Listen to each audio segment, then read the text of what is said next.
Hi there, I'm Jim Hernan with Revit Answers, and in this video we're going to be talking all about leaders in Revit, so stay with us.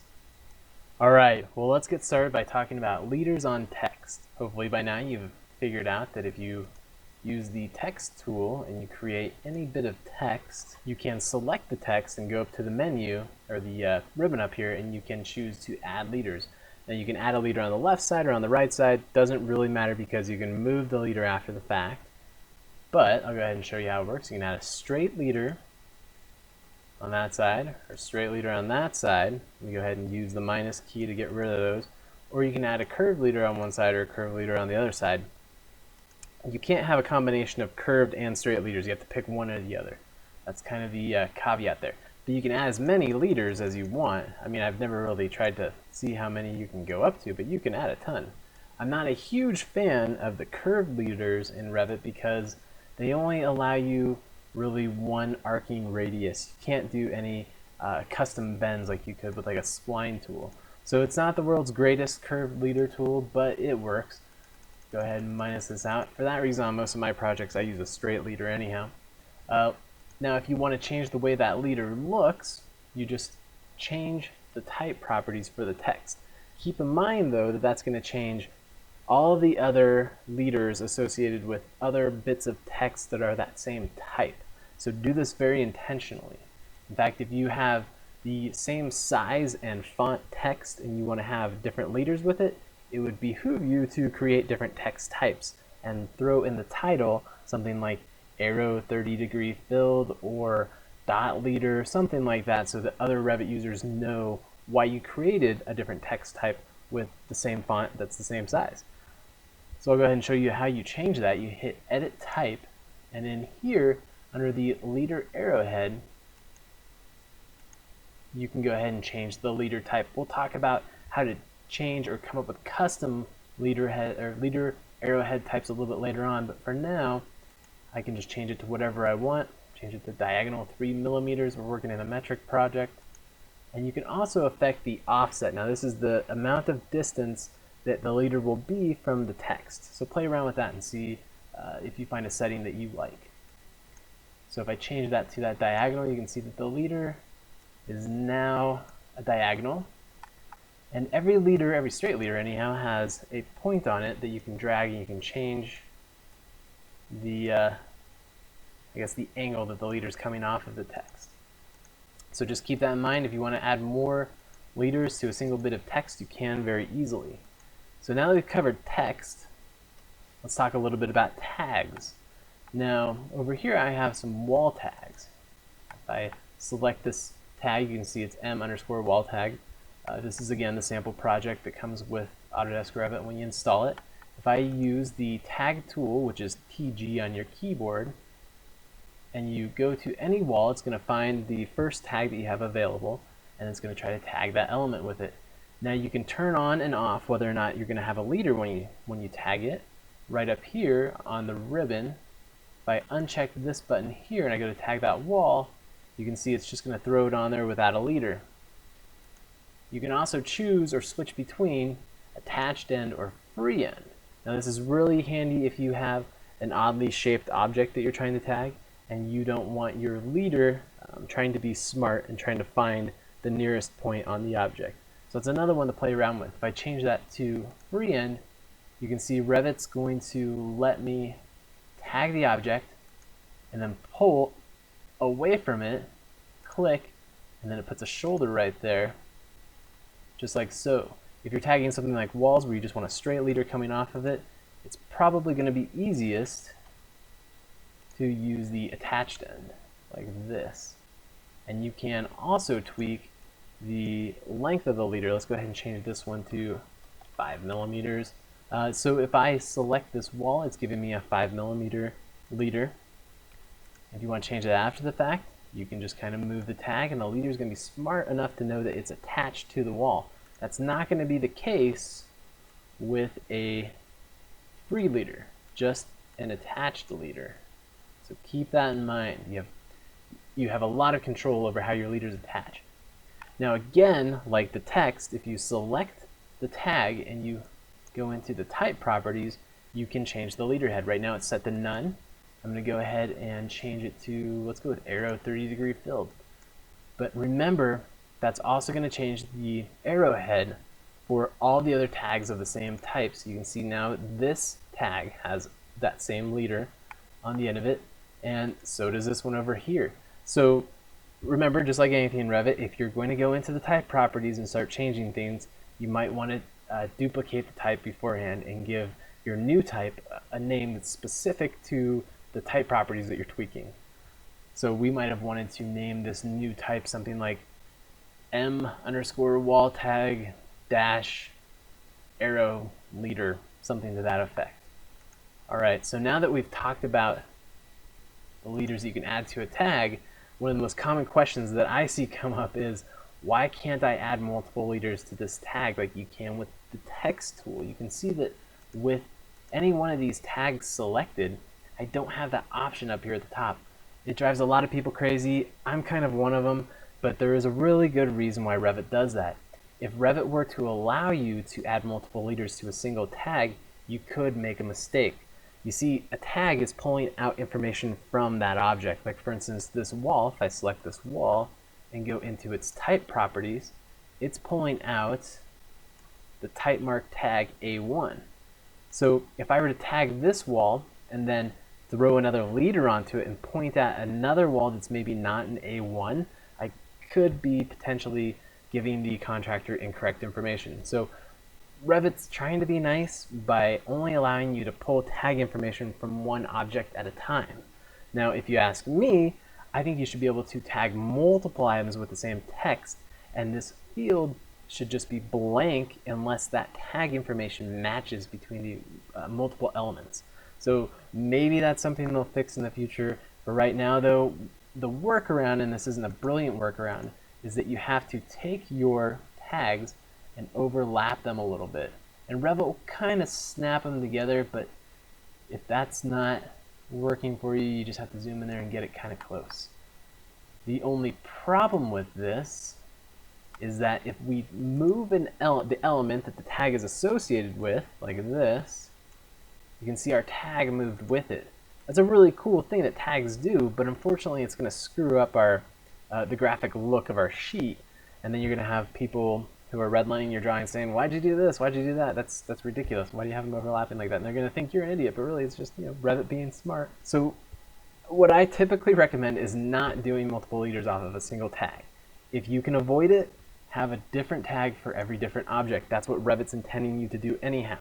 If you are in a really tight space where you can only fit one tag, like say for instance, I'm tagging this wall in this room here, you might have to overlap them at that point in time.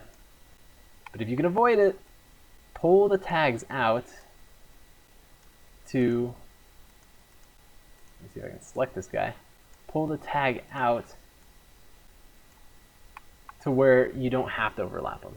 So best practice, avoid overlapping them. If you have to do it, you can't add multiple leaders to a tag. Now keynotes are very similar to tags. They're doing the same thing. They're pulling information out of an object. So if I use the keynote tool here, and I've got 3 different keynote options, and we'll cover keynotes probably in another video, we won't go into much detail here, but if I use the element keynote, I'm pulling information from the element. So for instance, I'm pulling it from this wall. That's what I have selected here. And it pops up my text dialog here where I can choose which keynote I want. I'm just going to take a random one here, 02050, basic site materials and methods. That's way wrong, but that's not important. When I'm using an element keynote tag, I am actually injecting that information from my keynote text file into the element, so that later on, if I go to tag it again, or keynote it again, I should say, with the element keynote, it's going to pull in that same information that I previously entered. You can see that's what's happening here, 02050. Now, of course, you also have user keynotes where you can put in whatever information you want. Like, for instance, if I wanted to say some additional information about this wall, aside from the keynote that I'm assigning to the element, I would do that here. Let's pick a different one here. Don't want to spend too much time on this. But you have the same issue with keynotes. Keynotes are pulling the information out of the object. or the presumed information out of the object. So Revit doesn't want you to make that mistake and potentially point at something that you don't intend that keynote to be pointing at. So you, again, don't have the option up here on the ribbon of adding multiple leaders. And so if you really need to tag multiple things, you can do the same thing. You can kind of overlap them. And kind of the same problem, if you move that object, well, in this case, I'm tagging the same object twice. But if you move the object, the keynote goes with the object, or both keynotes go with the object. And so you might get some graphical inconsistencies there. So again, with these keynotes, which are like tags with their leaders, you can go and you can edit the type, and inside of there, again, you have the option to change the leader arrowhead to one of the available options. So let's go ahead and change this to arrow 30 degree. I like the filled one, arrow filled 15 degree. Let's go with that. There we go. Now they both have the arrow 15 degree filled. It's a type parameter, so you're going to be changing all of them again. Let's go ahead and move on to another topic here. Now, just like tag leaders, if you have the option of choosing between a free end or an attached end. An attached end will always be attached to the object. As you can see, it's stretching as I move the tag around. A free end allows you to put that leader wherever you want it. All right, now let's talk about where you go to change those available leader heads. Revit gives you a ton of them that are really good, so you probably aren't going to have to do this that often. But if you have a really custom leader head that you need to use on your project, this is where you go to do it. You go to your Manage tab, and under Additional Settings, you just work your way down here to Arrowheads. When you click on that, you'll see that your system family is Arrowhead, and you have a bunch of different types underneath that. And this is where all those types that you saw earlier are located. So you have your arrow 30 degree filled, blah, blah, blah, blah, blah. This is where you would tweak those if you want to tweak those. Really, like I said before, you probably are just going to want to duplicate them and come up with a new name for them. Like, let's go with box leader. Totally new kind of leader, and we're going to give the arrow style, these are the only ones you get to pick from. We're going to give it a box, but you do get to change the size of it here. We'll change this to like 5 millimeters. I'll say OK. Now that didn't do anything until we actually assigned that arrowhead to one of our leaders, or one of our tags or keynotes. So I'm going to go ahead and select this tag, go into Edit Type. You can see here that that one we just created, box leader, is available. If I say OK, it's going to add a leader head that looks like a box to all of these wall tags, and that might be what you're looking for.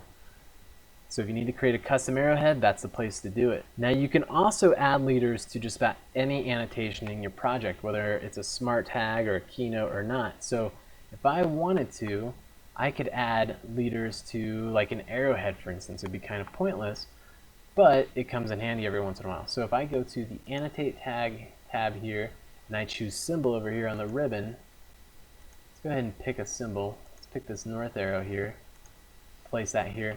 Any annotation symbol you can select and you can add leaders to. Now the nice thing about annotation symbols is that they're dumb by definition. They're not pulling information out of an object like a wall or a door or something like that. So you can add as many leaders to this too, just like text. So I can click blah blah blah and add a whole bunch of leaders to this. Now the cool thing about being able to add leaders to any annotation symbol is that if we just want to create a blank leader all by itself, so just like an arrow hanging out by itself, we can do that by, and this is a little bit of a trick, it's a little bit of a Revit hack. I'm going to go ahead and edit this family here. I'm going to show you, I'm going to create one from scratch. And I'm going to delete everything out of it that's in it. I'm going to click File, Save As, Family. I'm just going to save it to my desktop here. And I'm going to call it Blank Leader. So what this is this is an annotation symbol with nothing in it. Now if we load that into our project here,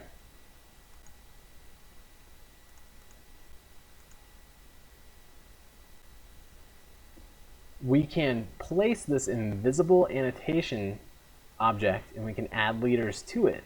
So the leaders will just be floating there by themselves.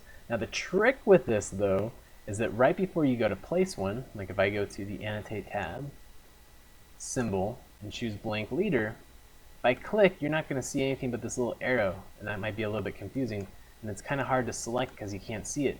So what I recommend doing is, before you click, go ahead and add your leaders to it. So I'm going to go ahead and hit this button. I'm going to add 2 onto it, and when I click, it's added my leaders to it. Now I need to define the leaders for this type, so let's go into here, and let's give it an arrow, 15-degree build, and there, now I just have some blank leaders all by themselves.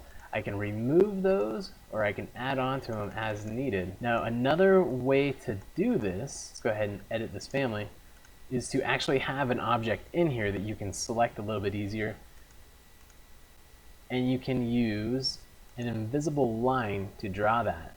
So let me go ahead and draw a square here. It's made of invisible lines. We can see it here in the family.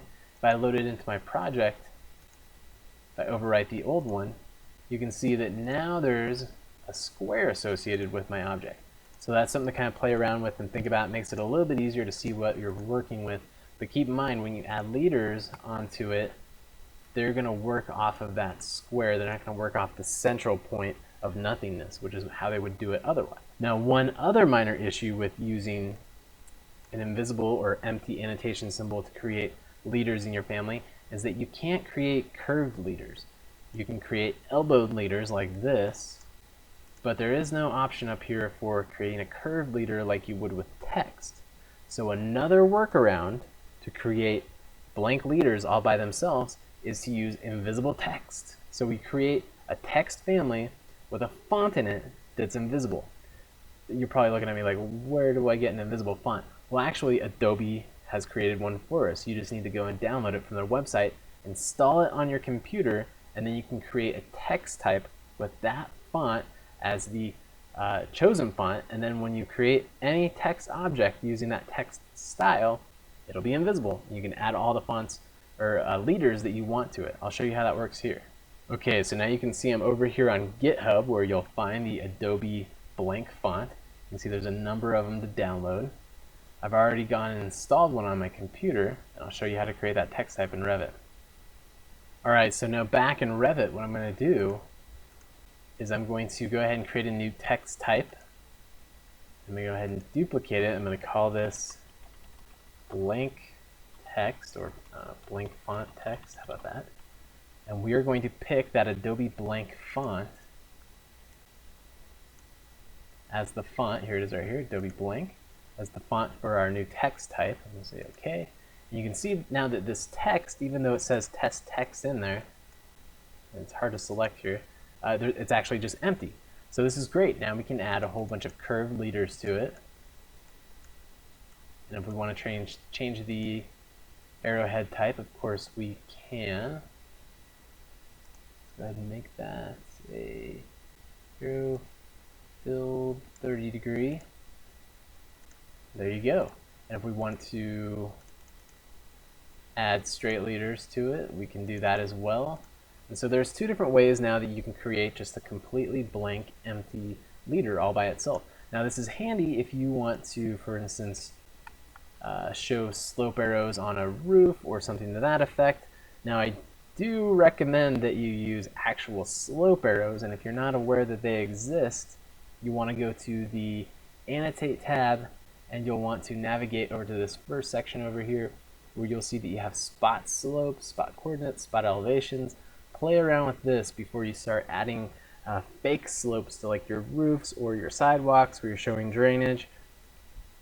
In some cases it is easier to use just a blank arrowhead leader like this, but if you want it to be smart or intelligent or actually record, as you can see here in this little preview, if you want to actually record the slope like a 3 and 12 pitched roof or the degrees of the slope, you're going to want to use the spot slope tool instead.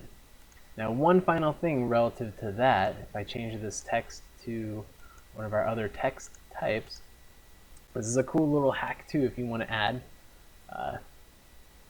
some text with a leader to like your sidewalk plan or your roof plan. You just want to say slope with a leader.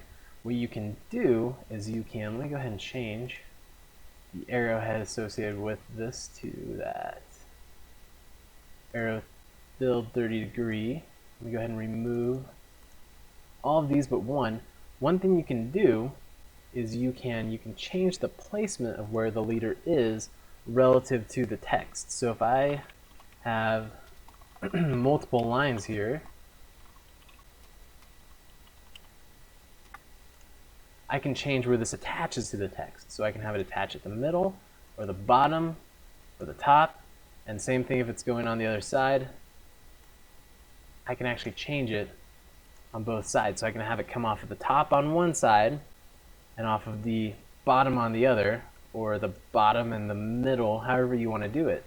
Now if you set it to be relative to the middle, you can take your arrow and you can pull it across your text like this, your elbow, and it creates a blank space where your text is at. So you can just write in the word slope or whatever you want. Oh, we got to tweak it a little bit. Go ahead and pull this in there a little bit. And there. And there. And then we get text on top of a leader. So just a little hack. And you can, of course, rotate this as you need to. But if you use the text rotating tool, it'll just rotate the text and not the leader. So play around with that a little bit. Kind of a fun little workaround. So I think that's about everything for today on leaders. I hope I answered some questions or some issues you might have been having with leaders, and we'll see you in the next video. Thanks.